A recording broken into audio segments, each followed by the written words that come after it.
Hola, y hoy te muestro cómo apagar y encender el Sunto RAM.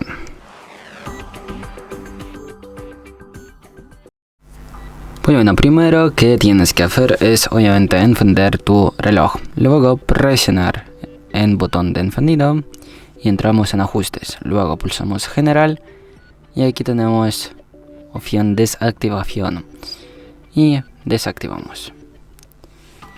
Así apagamos el reloj y para encender lo que necesitas hacer es presionar el botón que está por el medio.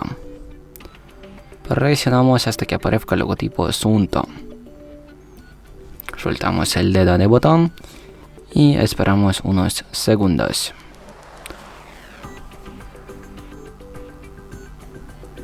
Y bueno, si os gusta el vídeo, si esta información ha sido útil para ti, deja un me gusta y no olvides suscribirte al canal. Hasta luego.